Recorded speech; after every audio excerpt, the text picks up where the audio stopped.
The scent of jasmine and betrayal hung heavy in the opulent ballroom.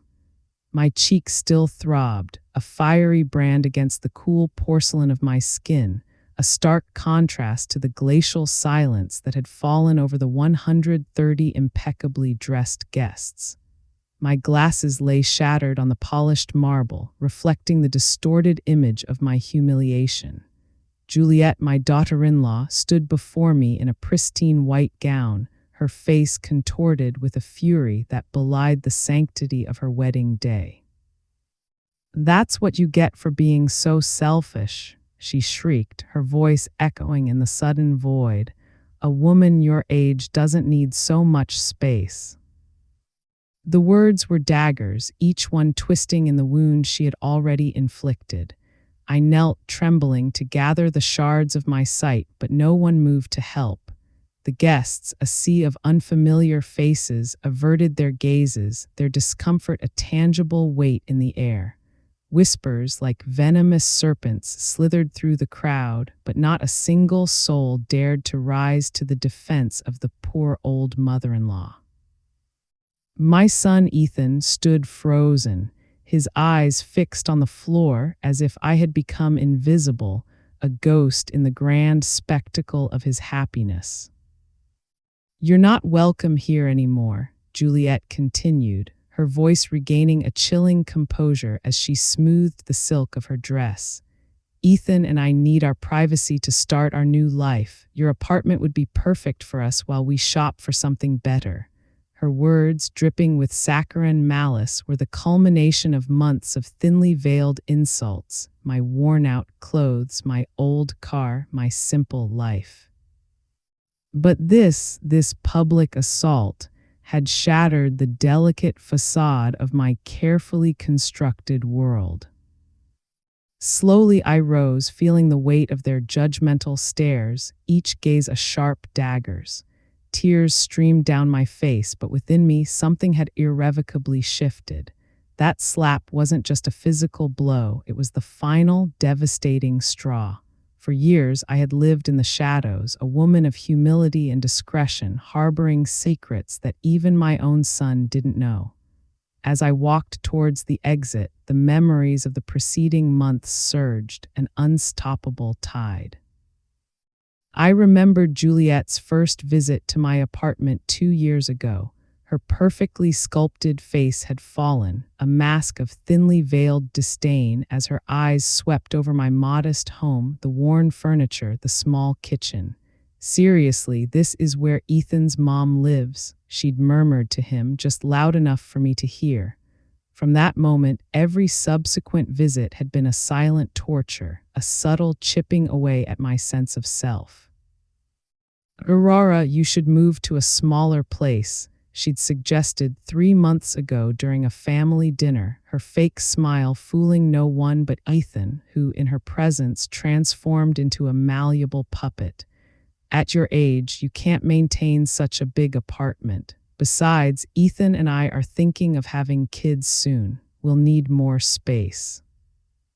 The humiliations had escalated. First, the clothes. "Aurora, don't you have anything more modern to wear?" Then the car. "That car is so old, it's dangerous for you to drive that." And finally, my part-time job at the local flower shop. "I don't understand why a woman your age is still working instead of relaxing." Each phrase was a tiny, poisoned arrow piercing my self-esteem. My name is Aurora Hughes. I am 68 years old, and for all my life I have chosen discretion over ostentation. I work 3 days a week at a small flower shop. I drive a 10-year-old car. I buy my clothes at discount stores. To the outside world, especially to Juliet, I was merely a middle-class widow living on a fixed income. This was the image I had meticulously cultivated for decades. What none of those pitying eyes knew was that my life had been profoundly different before my husband, Robert, passed away. Robert was not the unassuming office worker everyone believed him to be.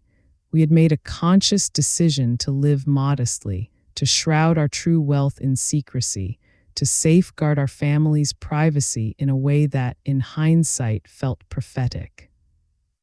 As I exited the ballroom, the guests' whispers followed me like a toxic cloud. "Poor thing, she looks so fragile," Juliet's aunt cooed. "The bride is right. That woman can't take care of herself anymore," Ethan's cousin added.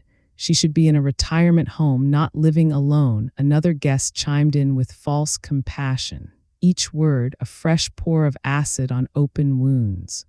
The cool air conditioning of the ballroom now felt suffocating, a stark contrast to the burning inferno in my chest. My hands trembled as I fumbled for my cell phone in my worn black purse, a purse I had used for 5 years, not out of necessity, but because I valued practicality over fleeting appearances, a concept utterly foreign to my daughter-in-law. I dialed a number etched into my memory, a number I hadn't touched in over a year, foolishly hoping it would never be necessary. "Carlos, it's Aurora. I need you to come to the Royal Oaks Ballroom immediately. Yes, right now. Bring the documents you know about. It's time for them to know the truth." My voice wavered, but an unfamiliar firmness resonated within it. "Are you sure, Mrs. Hughes?" Carlos's professional yet concerned voice inquired. "Once we do this, there's no turning back." I glanced back at the ballroom one last time. Juliet was laughing with her friends, no doubt recounting her triumph over the useless mother-in-law. Ethan stood beside her, a weak smile on his face, utterly devoid of remorse. "Completely sure," I replied. 30 minutes, Carlos, no more." I hung up and walked towards my car with determined steps. For the first time in years, I was going to shed the mask I had worn to protect my family. For the first time, they were going to meet the real Aurora Hughes. And when that happened, when the stark reality shattered their perfectly constructed illusions, they would understand the true meaning of regret. The parking lot was quiet, bathed in the soft glow of streetlights that cast long, dancing shadows. I settled into my old sedan, a silent sentinel waiting for 30 minutes, waiting for their lives to irrevocably change. 30 minutes for them to discover the colossal mistake they had made by humiliating the woman who had in secret been supporting them more profoundly than they could ever imagine. As I waited, memories flooded my mind, an unstoppable avalanche tracing the path that had led me to this precipice.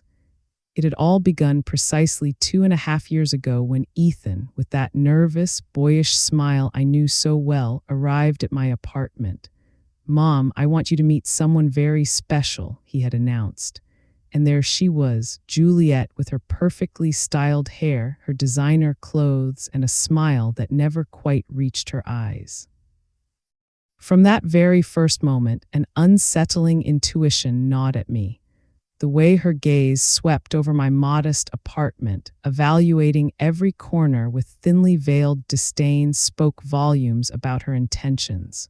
"How cozy," she had murmured, her tone drenched in condescension, as her eyes lingered on my second-hand furniture and faded curtains. Ethan, completely captivated by what he believed was love, remained oblivious. That first dinner had been a silent disaster. Juliet barely touched the food I had lovingly prepared, claiming she was watching her figure. When I inquired about her family, she offered evasive answers, but not before prying into my financial situation with an alarming curiosity. "And how do you manage on a widow's pension, Aurora? It must be hard to get by on so little money," she had remarked with feigned concern. What Juliet didn't know was that I had been observing her with equal intensity. Over the next few months, I began to notice patterns that screamed a silent alarm. Each visit to my apartment brought new comments about its outdated decor, about how I deserved something better in my golden years. Yet her eyes always lingered on the details that truly mattered: the prime location of the building, the panoramic view from my balcony, the generous size of the rooms. One afternoon, while Ethan was in the bathroom, I overheard her speaking softly on the phone in my kitchen.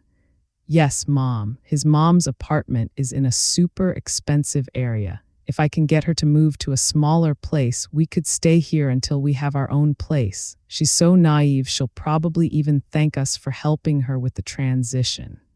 Her words sliced through me like a knife, but I maintained my composure, feigning innocence when she returned to the living room.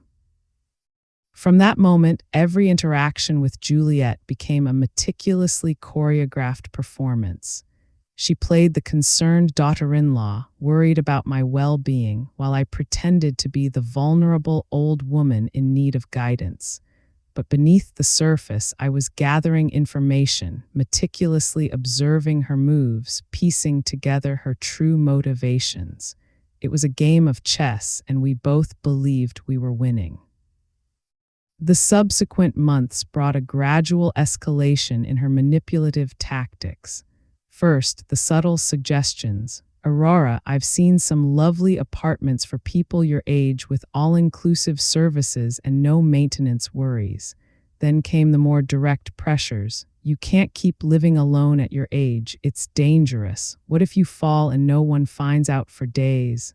Each argument was crafted to make me feel incompetent and helpless. Ethan, my own son, began to parrot her phrases, a trained bird echoing its master. Mom, Juliet is right. Maybe it would be better for you to consider moving to a more manageable place. Watching him transform into her puppet was more agonizing than any direct insult. The son I had raised with boundless love and sacrifice now saw me as an obstacle to his happiness. The psychological campaign intensified after they announced their engagement. Visits became more frequent, but also more tense. Juliet started bringing real estate magazines and brochures for senior communities. I'm just exploring options for you, Aurora. I want to make sure you have the best quality of life possible, she would say, spreading the materials across my coffee table as if it were a high-stakes business negotiation. But I had been doing my own research. One afternoon, while they were out running wedding errands, I called an old friend who worked in real estate. Amelia, I need you to investigate something for me, I told her. There's a couple who are very interested in my apartment, and I want to know more about their real financial situation. What I discovered chilled me to the bone. Juliet and Ethan were drowning in debt. The wedding they were planning, costing over $50,000, was entirely financed with credit cards and personal loans. Their rented apartment was on the verge of eviction for non-payment. The luxury cars they drove were financed with payments they couldn't possibly afford. Their opulent lifestyle was a meticulously constructed facade built upon a foundation of suffocating debt. Everything clicked into place. The rushed engagement, the relentless insistence that I move, the incessant comments about my economic vulnerability. It wasn't love that had brought them together. It was the desperate need to find a solution to their catastrophic financial problems. And my apartment, located in one of the city's most exclusive areas, was their lifeline. The revelation hit me like a physical blow. My son, the boy I had instilled with values of honesty and hard work, had chosen the easy path of manipulation and deceit. He had allowed an ambitious woman to convince him to view his own mother as a resource to be exploited, rather than a person to be loved and respected. In the weeks leading up to the wedding, their attempts became more aggressive. Aurora, you can't keep being so selfish, Juliet had declared 3 days before the ceremony, her mask of fake concern now entirely discarded. Ethan and I have sacrificed so much for this marriage. The least you can do is help us with housing. It was a direct demand, thinly disguised as a family favor. That night, I made a decision that would change everything. I called Carlos, my financial advisor and the only man I had completely trusted since Robert's death. Carlos, I need you to prepare some documents. It's possible I'll very soon have to reveal information I've kept secret for years. His voice had immediately turned serious. Mrs. Hughes, are you sure this is the right time? He had warned with the wisdom of someone who had managed my affairs for over a decade. Once this information is public, you can't take it back. The consequences could be devastating for family relationships. But my mind was made up.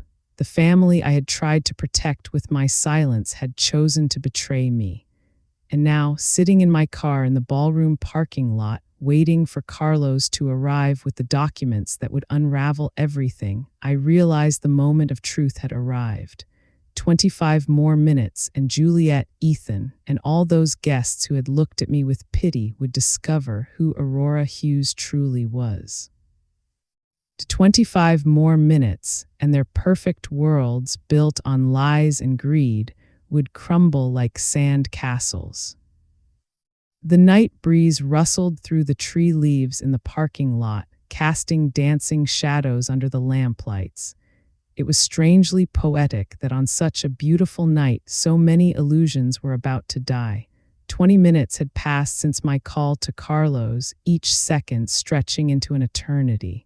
From my car, I could see the golden glow of the ballroom, hear the cheerful music and laughter spilling from the open windows.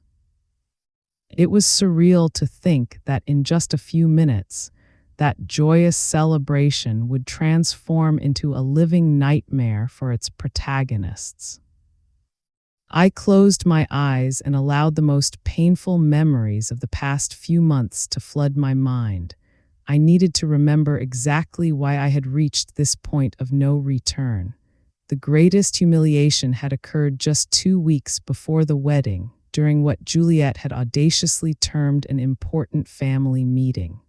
She had arrived at my apartment, accompanied not only by Ethan but also by her parents, a perfectly executed ambush. "Aurora, we want to talk to you about your future," Juliet's mother, an haughty woman who regarded me as if I were a bothersome insect, had begun. "We believe it's time for you to make responsible decisions about your life." Juliet's father, a burly man who surveyed my apartment with the discerning eye of an appraiser, continued. "At your age, living alone in such a big place is not only unnecessary but dangerous. What if you have a medical emergency and no one finds out for days?" Their words were rehearsed, too polished to be spontaneous. Ethan had remained silent throughout, nodding occasionally like a well-trained puppet. Seeing him there, sitting alongside a family that treated me as an obstacle, felt like watching the son I had raised die before my eyes. "Mom," he finally said, his voice a strange, unrecognizable monotone.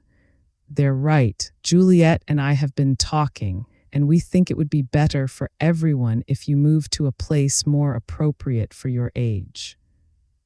"Appropriate for my age," I repeated, feeling a slow burn of anger ignite within me. "And who gets to decide what's appropriate for me? You." Juliet's mother exchanged a knowing glance with her husband, as if my words confirmed a conclusion they had already reached. "Aurora, we understand this can be difficult to accept, but you must think about what's best for Ethan and Juliet." "What's best for them?" I murmured, the full scope of the conspiracy woven behind my back beginning to unfurl. "And I suppose my apartment would be perfect for them to start their married life, right?" The awkward silence that followed my question was all the answer I needed. They had meticulously planned every detail of this conversation, every argument, every psychological pressure point. Juliet seized control, unleashing her full arsenal of emotional manipulation. Aurora, it's not just about the apartment, it's about your well-being. We've been doing research and we found a wonderful residence for people your age. It has 24-hour medical services, social activities, prepared meals. You could make friends with people who understand what you're going through. Her fake smile made me nauseous. What I'm going through? I asked, feigning confusion. And what exactly do you think I'm going through, Juliet? She looked to Ethan for support before answering. Well, loneliness, financial uncertainty, the fear of not being able to take care of yourself. It's normal at your age, Aurora. You don't have to be ashamed of needing help. The sheer audacity of this 28-year-old woman telling me what was normal at my age rendered me speechless for a moment. But then I saw something in her eyes that chilled me. The absolute certainty that she had a right to my life, my home, my decisions. To her, I was no longer an autonomous person, but an obstacle to be removed with minimal resistance. We've run the numbers, Juliet's father continued, pulling out a folder they had clearly prepared in advance. The cost of the residence would be approximately $2,500 a month. With the sale of your apartment, you'd have enough money to cover it for many years, and there would still be some left over to help Ethan and Juliet with their initial marriage expenses. There it was, the stark, unvarnished truth. It wasn't about my well-being or my safety. It was about money. It was about liquidating my home to finance their unsustainable lifestyle. And if I refuse? I asked, though I already knew the answer. Aurora, Ethan said, his voice sounding oddly rehearsed. We hope it won't be necessary to take more drastic measures, but if your mental health deteriorates to the point that you can't make rational decisions, the implicit threat hung heavy in the air, crystal clear. If I didn't cooperate voluntarily, they would seek legal avenues to declare me incompetent. They had done their research. They had planned. They had laid the groundwork to seize everything I owned by force if necessary. The son I had raised with such love sat there, allowing strangers to threaten his own mother. That night after they left with my firm refusal, I cried for the first time in years. Not out of sadness, but for the definitive death of the illusions I had harbored about my family. I called Carlos immediately. I need you to investigate something urgently, I told him through tears. I want to know exactly what the real financial situation is for my son and his fiancée. Everything, debts, income, liabilities, everything. The results of that investigation had been devastating. Ethan earned $45,000 annually as a sales manager, but was burdened with over $80,000 in credit card debt. Juliet worked part-time as an image consultant, making perhaps $4,000 a year, yet spent as if she commanded an executive salary. Together, they owed more than $120,000, not including the loans they had taken out for the wedding. Their rented apartment at $2,000 a month was 3 months behind on payments. The luxury cars they drove were financed with payments that consumed 60% of their combined income. Their primary credit card was maxed out, and they had resorted to cash advances to cover other debts. They were in a financial freefall, and my apartment represented their only hope of salvation. But there was something else in Carlos's report that had utterly broken my heart.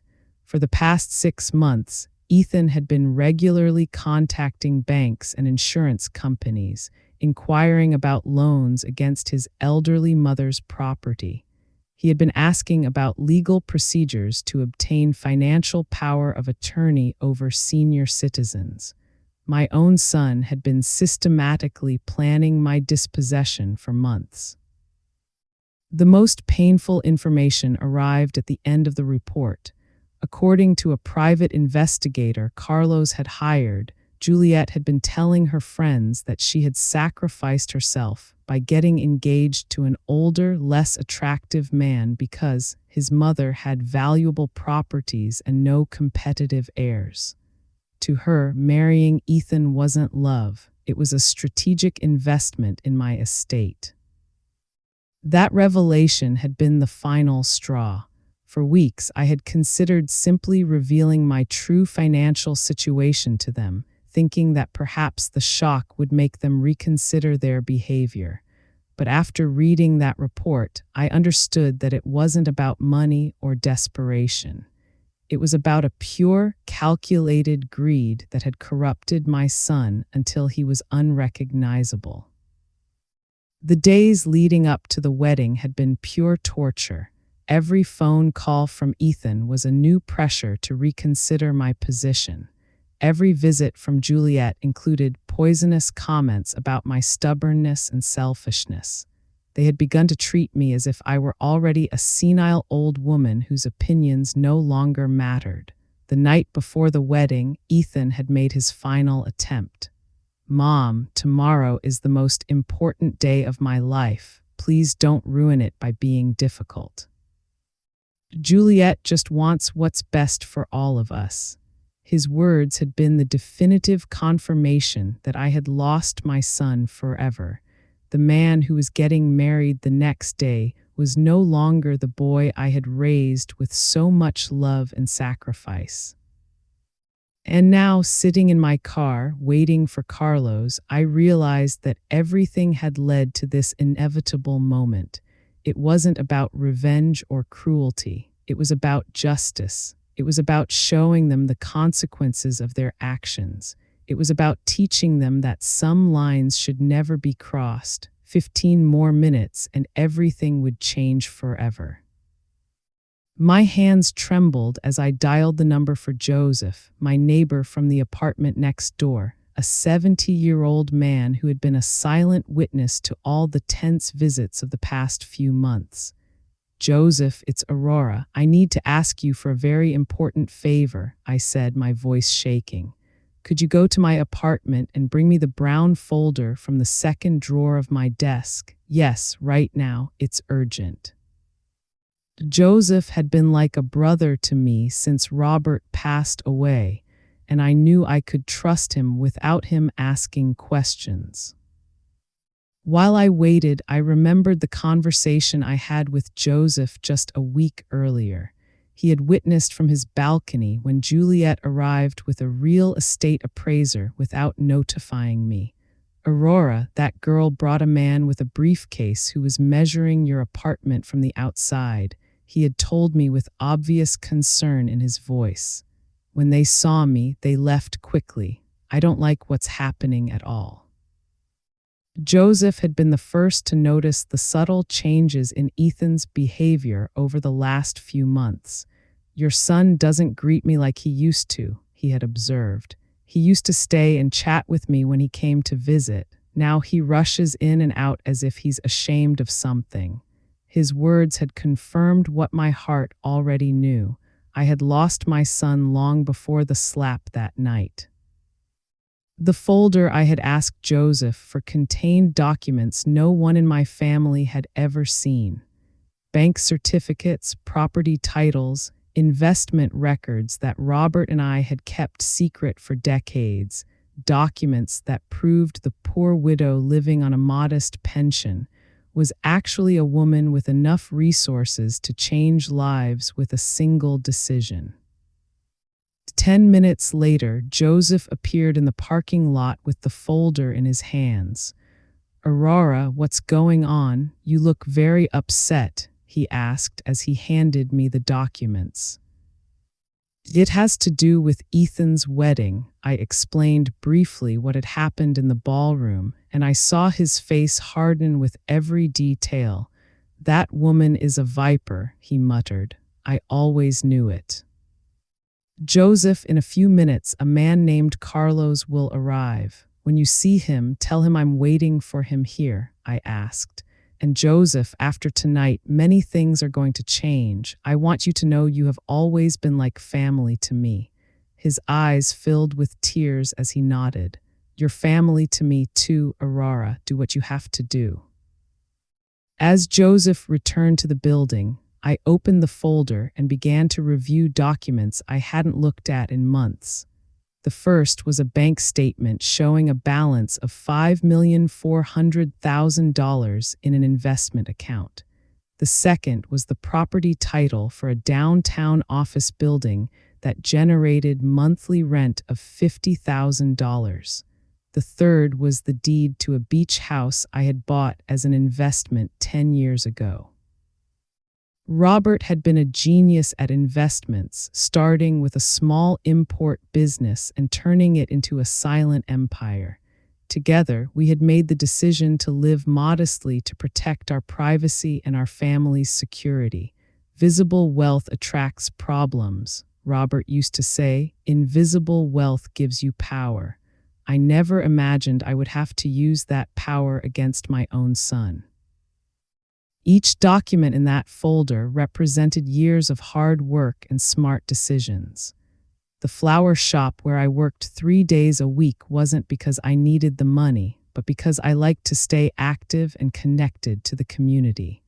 The old car I drove wasn't due to economic limitations, but because I had learned that unnecessary ostentation only brings problems.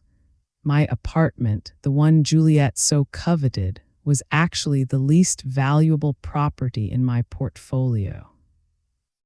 I had bought it not for its economic value, but for the memories it held.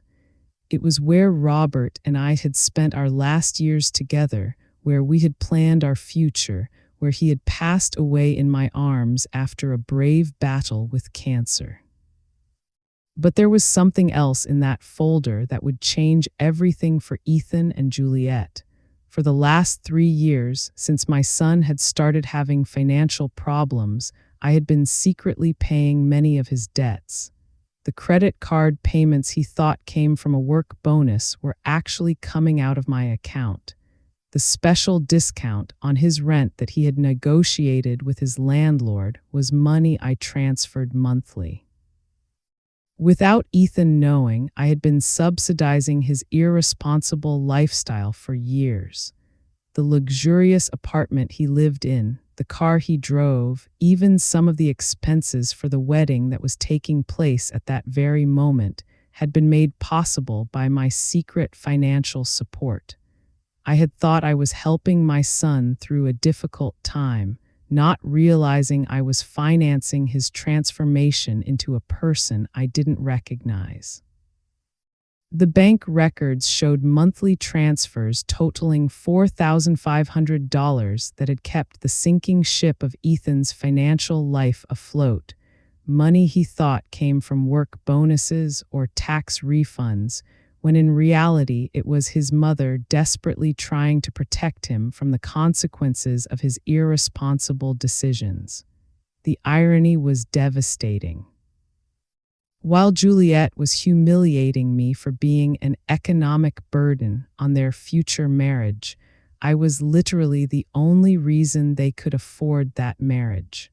While they were planning to strip me of my apartment to solve their financial problems, I had been solving those problems in secret for years.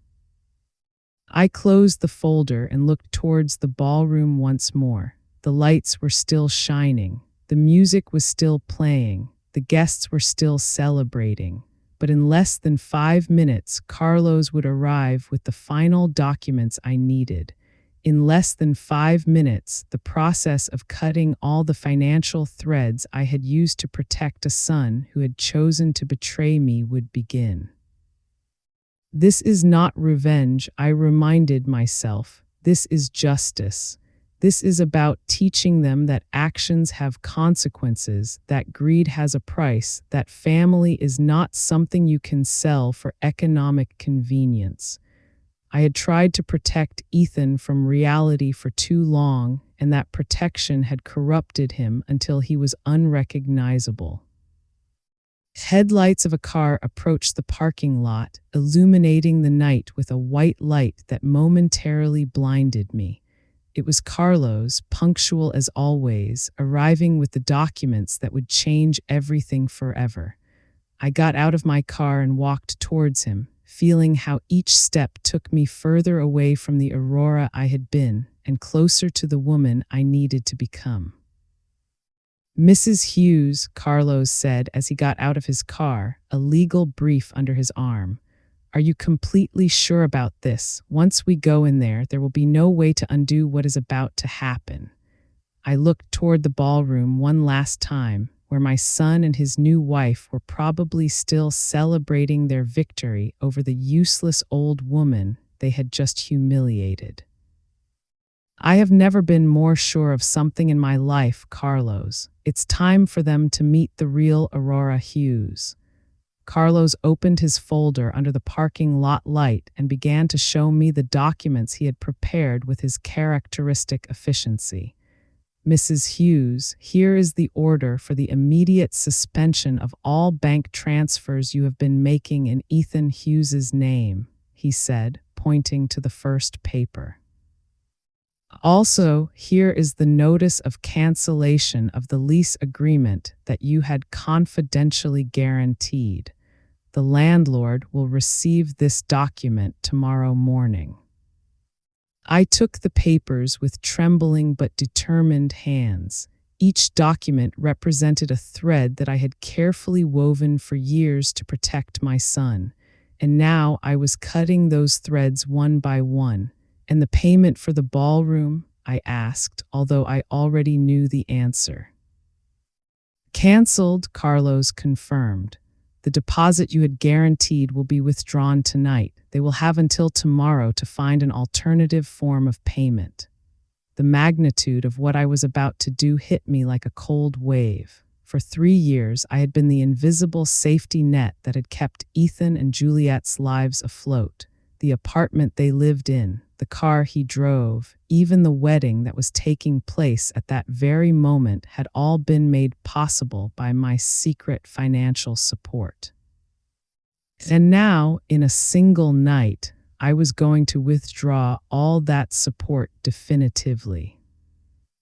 "Carlos, I want you to understand something," I said to him as I signed each document with a determination I hadn't felt in years. "This is not cruelty or revenge. This is the only way for them to learn the real value of things. For too long, I protected them from the consequences of their actions, and that protection corrupted them into people I don't recognize." "I understand perfectly, Mrs. Hughes," Carlos replied with genuine respect in his voice. "In my 30 years as a financial advisor, I have seen many families destroyed by greed and ingratitude. What you are doing requires more courage than most people possess." His words gave me the final strength I needed to take the last step. We walked together toward the ballroom entrance, and with each step I could feel my heart beating faster. It wasn't nervousness I felt. It was a strange mix of sadness for what I had lost and anticipation for what I was about to regain. My dignity, my self-respect, my right to be treated as a human being instead of as a resource to be exploited. The music stopped abruptly when we entered the ballroom. 130 pairs of eyes turned toward us, and I could see the confusion on the guests' faces. Some recognized Carlos immediately. After all, he had handled the financial affairs of several prominent families in the city for decades. His presence at social events usually meant that something important was about to happen. Juliet was the first to react. "What are you doing here, Aurora?" she shouted at me from the center of the dance floor where she had been posing for photos with Ethan. "You already left once. Wasn't that enough drama for one night?" Her voice carried that arrogance I had come to know so well, but I could detect a note of nervousness that hadn't been there before. "Ladies and gentlemen," Carlos said in a clear, professional voice, "I apologize for interrupting this celebration, but I have urgent legal matters to discuss with Mr. Ethan Hughes and Mrs. Juliet Dawson." The silence that followed was so deep you could hear the hum of the air conditioning. Some guests began to pull out their cell phones, sensing they were about to witness something extraordinary. Ethan slowly approached, his face pale and his eyes full of confusion. "What's going on here, Mom?" he asked me in a voice that no longer sounded as confident as it had when he had humiliated me just minutes before. "Who is this man, and why is he talking about legal matters?" I could see his hands trembling slightly as he adjusted his tie, a nervous gesture he had had since childhood. "Ethan," I said in a voice firmer than it had sounded in months, "this is Carlos Jones, my financial and legal advisor. He has come to deliver some documents that I think you will find very enlightening." Carlos opened his folder and took out the first document. "Mr. Ethan Hughes, you are hereby notified that the financial guarantee your mother had provided for your lease agreement has been immediately canceled. Your landlord will be notified tomorrow morning, and you will have 30 days to find a new guarantor or vacate the property." All the color drained from Ethan's face. "Financial guarantee," he murmured, looking at me with eyes that were beginning to fill with comprehension and horror. "Mom, what is he talking about?" But I could see from his expression that a part of him already knew. For years, he had suspected that his financial luck wasn't completely natural, but he had chosen not to ask questions because the answers might have been uncomfortable. "Also," Carlos continued relentlessly, "the monthly transfers of $4,500 that your mother had been making to your personal accounts have been permanently suspended. This includes payments for credit cards, car insurance, and various other expenses that you believed were being covered by other sources." Juliet let out a gasp that echoed throughout the ballroom. "That's impossible," she exclaimed, running toward us, her wedding dress dragging on the floor. "Ethan doesn't have a rich mother. Look how she lives. Look at her clothes, her car. She's an old woman living on a miserable pension." Her hysteria was evident, and several guests began to murmur among themselves with increasing fascination. "Finally," Carlos said, taking the last document from his folder, "the guaranteed payment for this celebration has also been canceled. The ballroom management will have the right to demand full payment before guests can leave tonight." His words fell on the ballroom like a bomb, and I could see some guests nervously begin to move toward the exits. The realization hit Ethan like a hammer. "You," he muttered, looking at me with eyes that couldn't fully process what they were hearing. "You've been all this time, you've been paying for everything." His voice broke on the last word, and for a moment I saw the small boy he had once been, vulnerable and confused. "For 3 years, Ethan," I confirmed in a voice that sounded strangely calm after the emotional storm I had been living through. 3 years in which I thought I was helping you get through a difficult time. 3 years in which I believed you would eventually recover and become the man I raised. 3 years in which I hoped you would remember the values I taught you." Juliet began to pace in circles, clutching her head with increasing desperation. "This can't be happening. This can't be real," she screamed as the guests watched her with a mix of horror and morbid fascination. "You're a poor old woman. You work at a flower shop. You drive a 10-year-old car. You can't have money." "Appearances are deceiving, Juliet," I said finally, feeling decades of careful performance come to an end. "For years, I chose to live simply because my husband and I believed that visible wealth attracts problems.